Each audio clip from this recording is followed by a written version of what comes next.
¿Cómo puede un solo hombre levantar un imperio y después verlo arder por culpa de sus propios amigos? Prepárate, porque esta no es una lección aburrida de historia, es una tragedia de poder, deseo y traición escrita con sangre romana. Julio César no solo conquistó tierras, conquistó el alma de Roma desde su infancia entre cuchillos políticos, hasta su romance con Cleopatra y su brutal final bajo las dagas del Senado.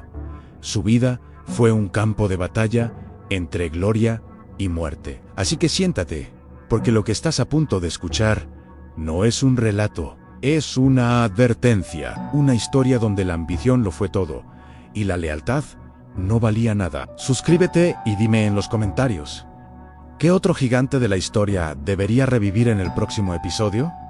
Muy bien, legionario, alístate que empieza la conquista. En las calles polvorientas de la Roma republicana, el nombre de Cayo Julio César no significaba aún nada. Era solo un niño más, nacido el 13 de junio.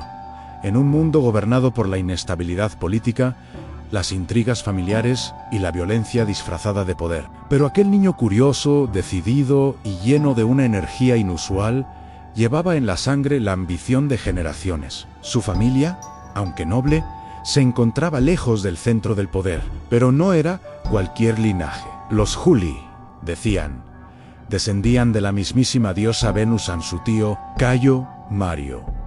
Era un héroe de guerra, un reformador del ejército romano y un símbolo para las clases populares. Para el joven César, Mario no era solo un pariente, era un modelo, un faro. Pero Roma no era amable con los ídolos. Cuando Lucio Cornelio Sila, rival político de Mario, tomó el control de la ciudad en medio de una feroz guerra civil, su ascenso como dictador cambió para siempre el rumbo de la historia y el de Julio César apenas con 16 años. La muerte de su padre lo convirtió en jefe de familia, una carga enorme para un muchacho, especialmente cuando el nuevo régimen exigía su lealtad incondicional. Pero César no era hombre de obediencias ciegas. Contra todo consejo, se negó a divorciarse de Cornelia, su esposa, hija de un enemigo político de Sila. Era un gesto de amor, pero también de desafío, y ese gesto pudo haberle costado la vida. Perseguido por el poder que una vez destruyó a su tío, César supo que no podía quedarse en Roma. Eligió el exilio antes que la sumisión, y con esa decisión comenzó su leyenda. Se alistó en el ejército y fue enviado a las lejanas tierras de Asia, en lo que hoy es Turquía, lejos del Senado, lejos de la traición, pero no del peligro. Allí, bajo el ardiente sol de las provincias, César demostraría que su ambición no se había marchitado, sino que estaba esperando el momento adecuado para florecer. En combate, mostró un valor temerario en estrategia, una mente afilada. Pronto sería galardonado con la corona cívica, una de las más altas condecoraciones romanas. Aquel joven refugiado se convertía en héroe, pero mientras blandía su espada en nombre de Roma, el destino le preparaba una oportunidad aún más audaz. El dictador, Sila, moriría repentinamente, y con su muerte, César regresaría a casa, pero ya no como un niño noble sin poder.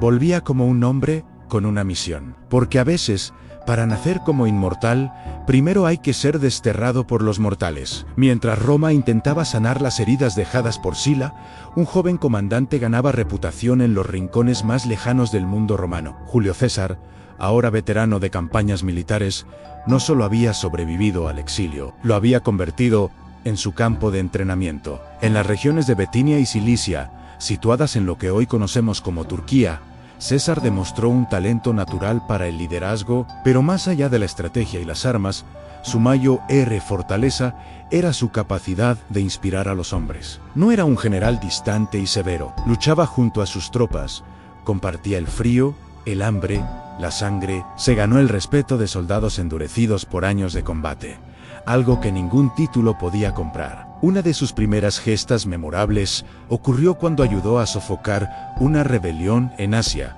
Por sus acciones heroicas, recibió la corona cívica, un reconocimiento que solo se otorgaba a quienes salvaban la vida de un ciudadano romano en combate. Aquel símbolo, más que una hoja de laurel, Era una promesa. El muchacho de la casa Julia estaba destinado a cosas grandes. Sin embargo, la gloria militar no era suficiente. Tras la muerte de Sila, César regresó a Roma solo para encontrar su herencia confiscada.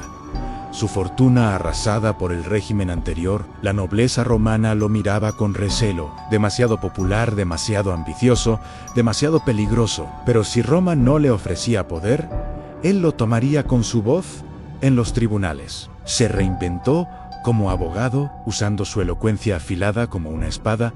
Denunció abiertamente la corrupción de los poderosos, arriesgando su vida al atacar a figuras intocables. Su estilo apasionado y directo cautivó al pueblo y sembró miedo entre los senadores. Ya no era un joven noble con ambición, ahora era un hombre sin miedo a la guerra ni al juicio de los poderosos. Y mientras otros buscaban seguridad en alianzas cómodas, César eligió el camino más: ganarse el poder paso a paso, ladrillo por ladrillo, palabra por palabra. Lo que no sabía era que la aventura que definiría su destino estaba por comenzar no en Roma, sino en alta mar, porque en el mar Egeo, una nueva amenaza le esperaba, una que pondría a prueba no solo su coraje, sino también su venganza. Durante una travesía por el mar Egeo, Julio César fue capturado por piratas cilicios, temidos saqueadores que infestaban aquellas aguas y que veían en los nobles romanos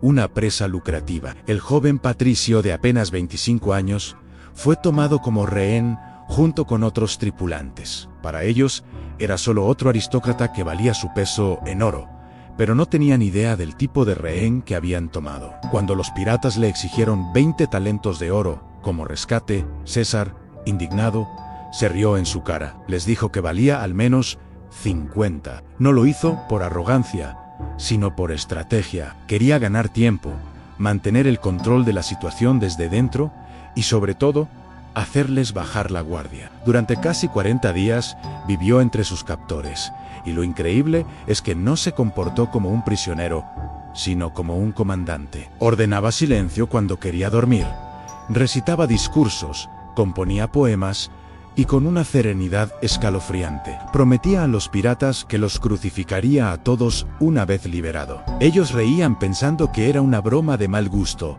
pero César no bromeaba. Al pagar el rescate, lo primero que hizo fue armar una flota improvisada, rastrear la ubicación del campamento pirata y capturarlos uno a uno. Los llevó ante la justicia romana, pero cuando las autoridades se negaron a castigarlos como correspondía, César ejecutó la sentencia él mismo. Los crucificó cumpliendo su palabra con fría determinación. Algunos, en un gesto de clemencia, les cortó el sufrimiento, degollándolos primero. Este episodio marcaría el tono de su carisma, inteligencia, audacia y una voluntad de acero. Tras esta hazaña, su nombre empezó a resonar en Roma con una mezcla de admiración y temor. No era solo un soldado valiente o un abogado apasionado. Era un hombre con un código propio que no temía a los piratas ni al sistema. Con el tiempo, su carrera política despegó. Se convirtió en cuestor, luego en edil y más tarde en pontífice máximo, el cargo religioso más alto de Roma.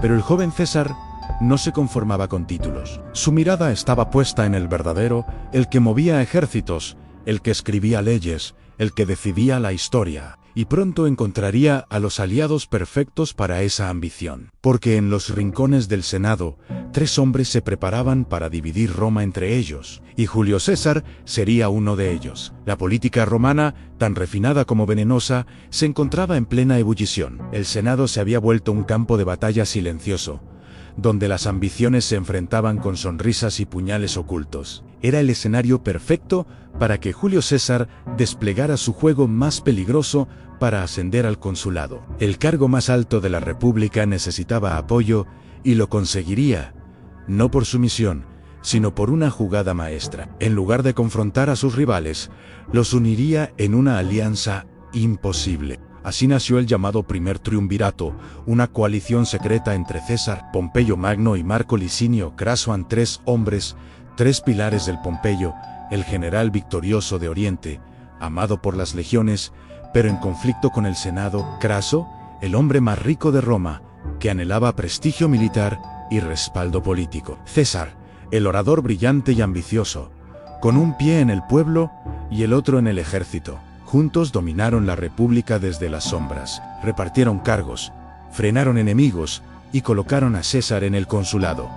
Pero lo más importante vino después. Cuando su mandato terminó, se le otorgó el gobierno de la Galia Cisalpina y Transalpina, una vasta región al norte de Italia, y con ella el mando sobre varias legiones. Era el comienzo de una guerra que transformaría a César y al mundo. Mientras el Senado vigilaba sus movimientos con recelo, él cruzó los Alpes y comenzó su brutal campaña contra los pueblos galos. Tribu tras tribu, batalla tras batalla, las legiones romanas aplastaban cualquier resistencia. César no solo conquistaba territorios, conquistaba fama, fortuna y el amor de sus soldados. Sus enemigos en Roma empezaron a temer no solo por su poder creciente, sino porque el pueblo lo adoraba. Era carismático, audaz y peligroso para una élite acostumbrada a controlar desde las sombras. Al mismo tiempo, las grietas en el triunvirato comenzaron a abrirse. Craso, en su obsesión por la gloria militar,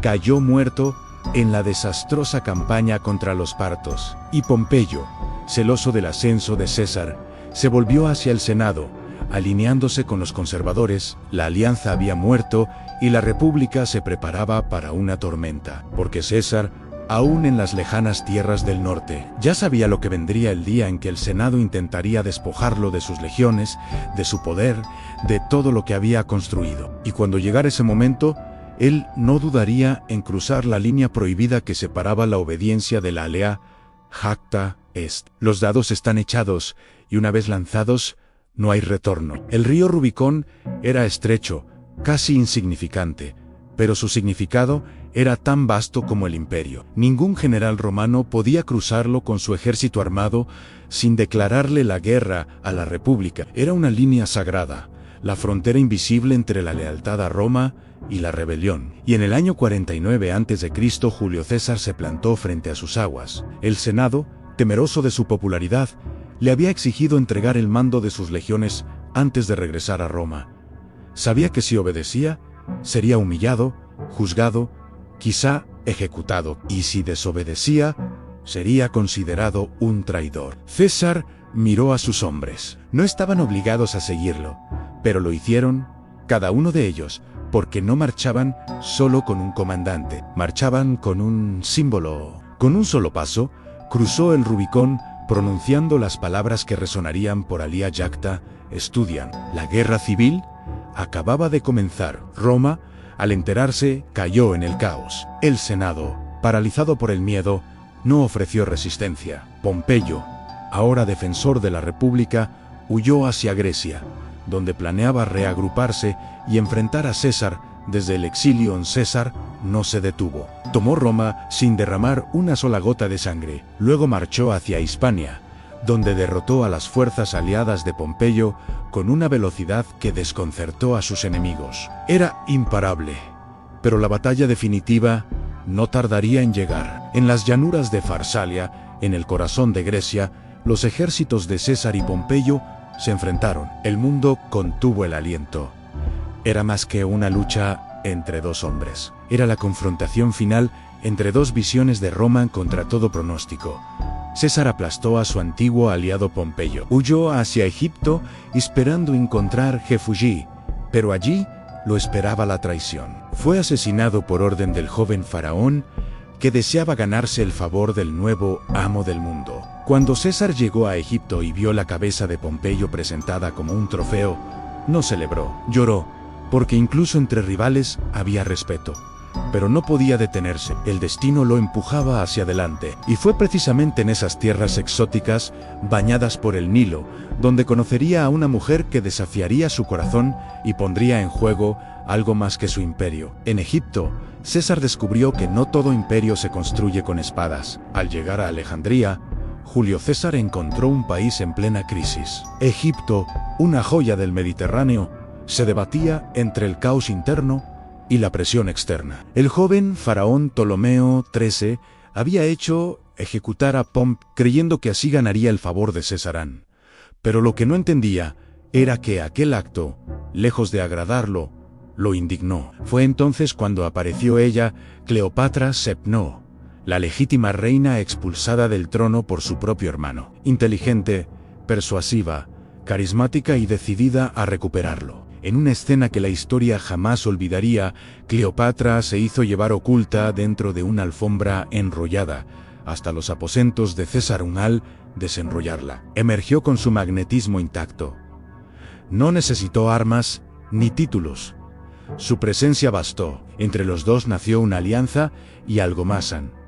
Lo que comenzó como estrategia se transformó en pasión. César ayudó a Cleopatra a recuperar el poder. Luchó en su nombre durante la guerra alejandrina, derrotando a los enemigos internos del trono egipcio. Y cuando la victoria fue suya, Cleopatra fue restituida como reina, esta vez con un César a su lado. Permaneció en Egipto varios meses, fascinado no solo por Cleopatra, sino por la cultura, el lujo y el misterio del Nilón. Fue allí donde nació Cesarión, el hijo de ambos, aunque nunca lo reconocería oficialmente. Aquella unión marcó una ruptura simbólica con las tradiciones romanas. Cuando regresó a Roma, lo hizo como un hombre transformado no solo por el amor, sino por el poder absoluto. Fue recibido con celebraciones sin 4 triunfos militares, banquetes públicos, estatuas y una concentración de autoridad nunca antes vista en la República. El Senado, presionado por su popularidad,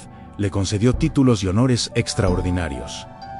Dictador vitalicio, padre de la patria Pontífice Máximo, pero cada concesión era un paso más hacia la tiranía. Y aunque muchos lo adoraban, otros comenzaban a verlo como un peligro porque los romanos no toleraban reyes. Y César, con su nueva amante extranjera y su comportamiento cada vez más monárquico, empezaba a parecerse demasiado a uno. Aún así, seguía acumulando poder, ignorando las advertencias, despreciando las señales. No sabía, o quizás no quería saber, que el cuchillo más afilado rara vez está en manos del enemigo, sino en la de los amigos, y pronto los murmullos de traición se convertirían en dagas reales. Roma parecía arrodillarse ante Julio César, pero bajo sus columnas de mármol se gestaba una conspiración silenciosa. Mientras el pueblo lo aclamaba como héroe y el Senado lo llenaba de honores, un grupo de senadores